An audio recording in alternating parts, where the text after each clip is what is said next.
नमस्कार साथियों, स्वागत है आप सभी का आपके अपने इस यूट्यूब चैनल पर जिसका नाम है जीएस बूस्टर, जो कि पाठ है तक्षशिला आईएएस बलिया का और मैं हूं अनूप उपाध्याय। साथियों, नेपाल में आखिर ऐसा क्या हुआ है कि सुप्रीम कोर्ट और सरकार आमने सामने आ गए हैं। नेपाल में इस समय सिर्फ एक जज की नियुक्ति का विवाद नहीं चल रहा है, बल्कि सवाल है कि क्या सरकार न्यायपालिका पर प्रभाव बढ़ाने की कोशिश कर रही है। नेपाल की राजनीति में इस वक्त ऐसा टकराव शुरू हुआ है जिसने लोकतंत्र, संविधान और जुडिशियल इंडिपेंडेंस पर बड़ी बहस छेड़ दी है। एक तरफ सरकार तो दूसरी तरफ खुद न्यायपालिका। मामला चीफ जस्टिस की नियुक्ति का है। नेपाल सरकार ने सुप्रीम कोर्ट के चौथे नंबर के जज जस्टिस मनोज शर्मा को चीफ जस्टिस बनाने की सिफारिश की है और यहीं से विवाद शुरू हुआ है। नेपाल की एक्टिंग चीफ जस्टिस ने खुलकर आरोप लगाया है कि सरकार न्यायपालिका को अपने नियंत्रण में लाना चाहती है। अब नेपाल में बड़े सवाल उठ रहे हैं। क्या सीनियरिटी सिस्टम तोड़ा जा रहा है? क्या जुडिशियल इंडिपेंडेंस खतरे में है? क्या लोकतंत्र का एक अहम स्तंभ दबाव में है? यानी मामला सिर्फ एक नियुक्ति का नहीं है, बल्कि पूरी लोकतांत्रिक सिस्टम की विश्वसनीयता का बन गया है। और आज हम इसी मुद्दे पर आप सभी के साथ चर्चा करेंगे और चर्चा में साथ साथ में भारत के जुडिशियल सिस्टम के साथ भी इसको तुलना करेंगे। साथियों, चैनल पर पहली बार है तो चैनल को सब्सक्राइब करके बेल आइकन दबा दीजिए कि यहां आने वाले हर वीडियो का नोटिफिकेशन आप सभी को समय पर मिल सके। वीडियो को पूरे अंत तक देखिएगा और उसके बाद अपने विचारों को कमेंट के माध्यम से आप यहां रखिएगा। तो चलिए शुरुआत करते हैं आज के सेशन का। और आज का टॉपिक है नेपाल में मुख्य न्यायाधीश के पद पर नियुक्ति से को लेकर बवाल, बैलेंस सरकार और न्यायपालिका आमने सामने। समाचार को कवर किया दो समाचार पत्रों ने। हंस India, the rising Nepal. The rising Nepal लिखता है the Sharma recommended for chief justice, और हंस इंडिया लिखता है Nepal government judiciary clash over chief justice nomination.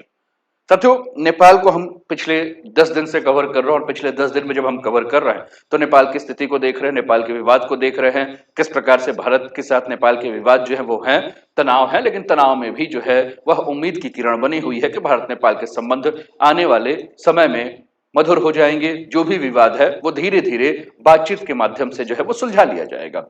Greater Nepal के ऊपर नेपाल चर्चा करना चाहता है, लेकिन भारत कह रहा है कि हम इस पर चर्चा करेंगे, लेकिन कुछ शर्तों के साथ जो है इस पर हम चर्चा करेंगे। नेपाल की कंडीशंस हमने आपको दिखाई ही थी और उसके बाद हमने लिम्पियाधुरा से लेकर, लिपू लेक से लेकर, काला पानी से लेकर हर क्षेत्र को लेकर भी बहुत चर्चा किया था कि 335 किलोमीटर वर्ग क्षेत्रफल है जिसको लेकर पूरा विवाद भारत और नेपाल के बीच में चल रहा है। लेकिन इसी विवाद में फिर से एक विवाद नया खड़ा हो चुका है और वो विवाद है वहां के बैलेंस सरकार को लेकर। साथियों, नेपाल में लंबे समय से एक परंपरा रही है कि सुप्रीम कोर्ट का सबसे वरिष्ठ जज ही चीफ जस्टिस बनता है। इसे केवल परंपरा नहीं बल्कि जुडिशियल कन्वेंशन माना जाता है और इसका उद्देश्य होता है कि सरकार अपनी पसंद का जज चुनकर न्यायपालिका पर प्रभाव ना डाल सके, क्योंकि अगर सरकार अपनी पसंद के जज को चीफ जस्टिस बनाने लगे तो भविष्य में न्यायपालिका की निष्पक्षता के ऊपर जो है वो सवाल उठ सकता है। लेकिन इस बार नेपाल सरकार ने इस परंपरा को तोड़ते हुए सीनियर मोस्ट जज को नजरअंदाज करके सुप्रीम कोर्ट के चौथे नंबर जज को जो है वो जो कि जस्टिस मनोज शर्मा है उनको चीफ जस्टिस बनाने की सिफारिश की है। और जब ऐसा सब हुआ तो यहीं से विवाद जो है वो शुरू हुआ। ये सीनियर मोस्ट जज हैं, इनको साइडलाइन कर दिया गया है और इनके जगह पर अगर हम बात करें तो मनोज शर्मा को जो है वो जज बनाने की बात है। सरकार का कहना है कि मनोज शर्मा ज्यादा फैसले देते हैं, उनका परफॉर्मेंस बेहतर है, ये ज्यादा एफिशिएंट और कैपेबल है और इसलिए मेरिट को सीनियरिटी से ऊपर रखा है। सरकार यह संदेश देना चाहती है कि सिर्फ सबसे वरिष्ठ होना ही चीफ जस्टिस बनने की गारंटी नहीं होती है, लेकिन विरोधियों और कानून विशेषज्ञ का चिंता जो है अलग है। अगर सीनियरिटी सिस्टम टूटेगा तो भविष्य में सरकारें अपने पसंदीदा जज को जो है चुन सकती है और इससे जजों पर राजनीतिक दबाव जो है वो बढ़ सकता है। चीफ जस्टिस जैसे संवेदनशील पद पर नियुक्ति में पारदर्शिता और निष्पक्षता जो है वह कमजोर हो सकती है और सिर्फ फैसलों की संख्या होना यह साबित नहीं करता है कि कोई भी जज सबसे बेहतर है। फैसले की क्वालिटी, संवैधानिक समझ और निष्पक्षता ज्यादा महत्वपूर्ण होता है और यही कारण है कि नेपाल में जो है वो बहस शुरू हो चुका है कि क्या यह मेरिट आधारित नियुक्ति है या सरकार न्यायपालिका में अपनी पसंद का प्रभाव जो है वो बढ़ाना चाहती है। यानी यह विवाद अब सिर्फ एक नियुक्ति का नहीं बल्कि जुडिशियल इंडिपेंडेंस और लोकतांत्रिक संतुलन का मुद्दा जो है वो बन चुका है। साथियों, अगर हम भारत के साथ इसकी तुलना करते हैं तो सबसे बड़ा सवाल यह है कि क्या भारत में भी ऐसे मामले होते हैं और भारत में ऐसे मामले होते हैं तो इसे कैसे सुलझाया जाता है। साथियों, भारत में सुप्रीम कोर्ट के चीफ जस्टिस की नियुक्ति लगभग हमेशा सीनियरिटी प्रिंसिपल के आधार पर होती है।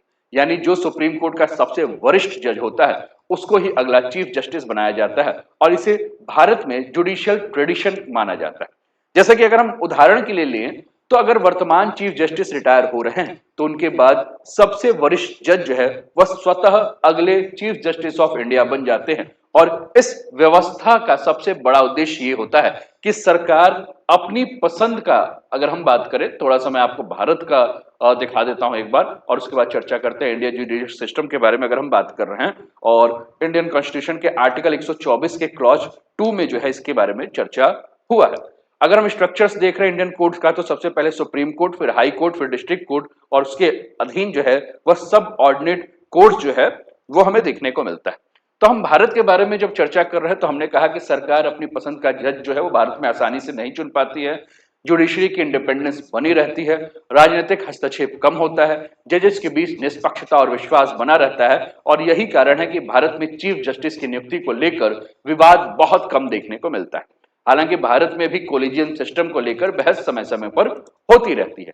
कुछ लोग कहते हैं कि कोलिजियम में पारदर्शिता कम है, जजेस खुद जज को जो है वो नियुक्त करते हैं, अकाउंटेबिलिटी का सवाल उठता है, लेकिन इसके बावजूद भारत में सीनियरिटी ट्रेडिशन अभी भी काफी मजबूत माना जाता है। इसी वजह से नेपाल का मौजूदा विवाद ज्यादा गंभीर माना जा रहा है क्योंकि वहां सीनियरिटी कन्वेंशन को तोड़ के चौथे नंबर के जज को चीफ जस्टिस बनाने की सिफारिश की गई और यही सवाल अब नेपाल में उठ रहा है कि क्या मेरिट के नाम पर सरकार जुडिशियल सिस्टम में ज्यादा प्रभाव बढ़ाना चाहती है। साथियों, नेपाल में ये समस्या क्यों बन गई एक सबसे बड़ा सवाल है और नेपाल के संविधान में इसके लिए क्या प्रावधान है उसके ऊपर भी हम लोग जो है वो चर्चा करते हैं। साथियों, अगर हम नेपाल के संविधान के बारे में अगर हम बात करें तो नेपाल का संविधान के आर्टिकल 129 की अगर हम बात कर रहे हैं तो इसको भी लेकर हम लोग चर्चा करेंगे। लेकिन नेपाल का जो संविधान है वह इसको लेकर यह कहता है कि नेपाल का संविधान सरकार को यह अधिकार देता है कि वह सिर्फ सीनियर मोस्ट जज को ही नहीं बल्कि किसी अन्य योग्य जज को जो है चीफ जस्टिस बना सकता है। यानी वहां सीनियरिटी कोई अनिवार्य नियम नहीं है बल्कि एक परंपरा मानी जाती रही है और यही लूप होल जो है वो सबसे बड़ा विवाद जो है बन गया है। सरकार कह रही है कि संविधान हमें यह अधिकार दे रहा है कि मेरिट और परफॉर्मेंस ज्यादा महत्वपूर्ण है, इसलिए किसी भी कैपेबल जज को चीफ जस्टिस बनाया जा सकता है। लेकिन विरोधियों और कानूनी विशेषज्ञों की चिंता कहीं ज्यादा गहरी है कि आज चौथे नंबर के जज को चुना गया, कल सरकार अपने करीबी और पसंदीदा जज को जो है वो आगे बढ़ा सकती है। इससे जजेस पर राजनीतिक दबाव बढ़ सकता है, जुडिशरी की न्यूट्रलिटी यानी कि तटस्थता और स्वतंत्रता दोनों जो है कमजोर हो सकते हैं। अगर सरकार तय करने लगे कि कौन चीफ जस्टिस बनेगा तो क्या भविष्य में न्यायपालिका पूरी तरह से निष्पक्ष रह पाएगी। लोकतंत्र में जुडिशरी को इसलिए स्वतंत्र रखा जाता है ताकि वह सरकार के खिलाफ निष्पक्ष फैसले दे सके। लेकिन अगर चीफ जस्टिस की नियुक्ति पर राजनीतिक प्रभाव बढ़ने लगे तो पूरा चेक एंड बैलेंस सिस्टम जो है वो कमजोर पड़ सकता है और इसी वजह से नेपाल का यह विवाद अब केवल नियुक्ति का मामला नहीं बल्कि लोकतंत्र का जुडिशियल इंडिपेंडेंस का बहुत बड़ा परीक्षा बन चुका है। साथियों, इस समय जो नंबर था, जो सबसे सीनियर जज थी, उनका नाम है आपके स्क्रीन पर है सपना प्रधान मल्ला। नेपाल की एक्टिंग चीफ जस्टिस थी ये और खुद सीनियर मोस्ट जज में है। बहुत लोग मानते थे कि वही अगली चीफ जस्टिस बनेंगी। पूर्व चीफ जस्टिस सुशीला काकरी ने भी जो है सरकार की आलोचना की और कहा कि यह नेपाल की महिलाओं के लिए एक बहुत बड़ा झटका है जब सीनियरिटी के बेस पे नहीं लेकिन अपने मतलब अपने हिसाब से जो है बनाया जा रहा है। उन्होंने सीधे कहा कि नेपाल में इसे जेंडर रिप्रेजेंटेशन के मुद्दे से जो है वो जोड़ा जा सकता है और यह सिर्फ अदालत का मामला नहीं है। साथियों, नेपाल की राजनीति पिछले कुछ वर्षों से बहुत तेजी से बदल रही है। नेपाल की अंदरूनी राजनीति में अगर हम बात करें तो राजशाही खत्म हुआ है, नई संविधान को जो है वो उसको बनाया गया है, कई गठबंधन सरकारें बनी हैं, युवाओं और जेनजेड पॉलिटिक्स का प्रभाव बढ़ा है और अब एक मजबूत एग्जीक्यूटिव सिस्टम बनाने की कोशिश हो रही है।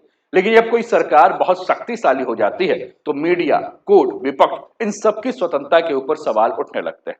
सत्य, भारत और नेपाल दोनों लोकतांत्रिक देश हैं। दोनों देशों की स्टेबिलिटी एक दूसरे से जुड़ी हुई है। अगर नेपाल में संस्थाएं कमजोर होंगी, राजनीतिक ध्रुवीकरण होगा, जुडिशरी पर भरोसा कम होगा तो इसका असर भारत नेपाल के संबंधों पर होगा, निवेश पर होगा, सीमा सुरक्षा पर होगा, चीन नेपाल समीकरण पर भी इसका असर पड़ सकता है।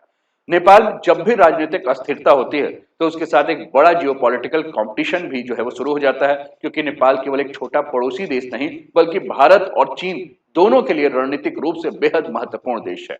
भारत यही चाहता है कि नेपाल स्थिर रहे, लोकतांत्रिक संस्थाएं मजबूत रहे, न्यायपालिका स्वतंत्र बना रहे, राजनीतिक संतुलन कायम रहे।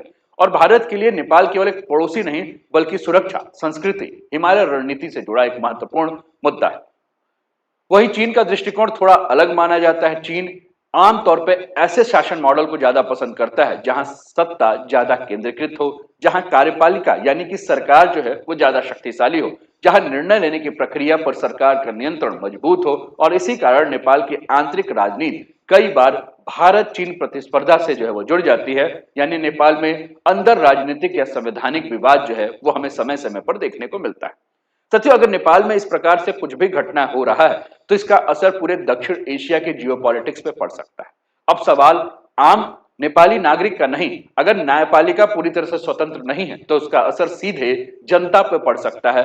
आम लोगों को निष्पक्ष न्याय मिलने में कठिनाई हो सकती है, सरकार के खिलाफ फैसला देना मुश्किल हो सकता है, लोकतांत्रिक संस्थाओं पर भरोसा कमजोर हो सकता है और धीरे धीरे लोकतंत्र कमजोर हो सकता है। लेकिन सरकार का पक्ष पूरी तरह से अलग है। सरकार ये कह रहा है कि केवल वरिष्ठता को हम योग्यता नहीं मान सकते हैं, अधिक सक्षम और बेहतर प्रदर्शन करने वाले जजों को जो है वो मौका मिलना चाहिए। न्यायपालिका में मेरिट को महत्व मिलना चाहिए। यानी कि नेपाल इस समय सबसे बड़ी बहस जो चल रही है नेपाल में वो है वरिष्ठता या योग्यता। और यही बहस अब नेपाल की राजनीति, न्यायपालिका, लोकतंत्र के भविष्य से जो है वो जुड़ा हुआ है। तो साथियों, अंततः हम यही कह सकते हैं कि नेपाल इस समय एक महत्वपूर्ण कॉन्स्टिट्यूशनल टेस्ट से गुजर रहा है। और यह लड़ाई सिर्फ मनोज शर्मा वर्सेस सपना मल्ला नहीं, यह लड़ाई जुडिशरी की इंडिपेंडेंस, गवर्नमेंट के पावर, कॉन्स्टिट्यूशनल ट्रेडिशन और डेमोक्रेसी के बैलेंस की है। भारत के व्यूअर्स को इस बात को समझना होगा कि भारत और नेपाल दोनों लोकतंत्र हैं, लेकिन दोनों के कॉन्स्टिट्यूशन सिस्टम अलग हैं और नेपाल अभी अपने लोकतांत्रिक इंस्टीट्यूशन को स्टेबलाइज करने की प्रक्रिया में लगा हुआ है। आने वाले दिनों में parliamentary hearing, public pressure, judiciary की प्रतिक्रिया तय करेगी कि नेपाल की लोकतांत्रिक संस्थाएं जो है वो कितनी ज्यादा मजबूत हैं। उम्मीद करता हूं कि आपको यह चर्चा समझ में आया होगा और इस चर्चा से आपको बहुत सारी जानकारियां जो है वो मिली होंगे। इस पर मैंने सारी बातों को लगाया है। नेपाल चीफ जस्टिस कंट्रोवर्सी पे बात किया है, इशू क्या है, वॉइस ऑफ एक्सपीरियंस क्या है, आर्टिकल 189 कॉन्स्टिट्यूशन जो है वो क्या कहता है, इसके अलावा गवर्नमेंट के आर्गुमेंट्स क्या हैं, इस पर भी हमने पूरी की पूरी चर्चा की है, इस पर पूरा बात किया है। जुडिशरी और ऑपोजिशन का कंसर्न क्या है, इस पर भी मैंने पूरा का पूरा बात किया है। सपना प्रधान मल्ला क्या कह रही हैं, इस पर भी हमने पूरा बात किया है। वॉइस ऑफ एक्सपीरियंस पे हमने सुशीला कर्की का भी, जो कि former prime minister of Nepal और former chief justice of Nepal है, उनके क्या विचार हैं ये भी मैंने आपके सामने रखा है। उम्मीद करता हूं कि ये वीडियो आपको पसंद आया होगा। कैसा लगा सेशन जरूर बताएं और चैनल पर पहली बार है तो चैनल को सब्सक्राइब करके बेल आइकन दबा दीजिए, वीडियो को लाइक कर दीजिए, शेयर कर दीजिए और अपने विचारों को कमेंट के माध्यम से हम तक अवश्य पहुंचाइए। तो अपना ध्यान रखिए, स्वस्थ रहिए, मस्त रहिए, तंदुरुस्त रहिए, हंसते खेलते मुस्कुराते हुए जीवन का आनंद लीजिए। जय हिंद, जय भारत।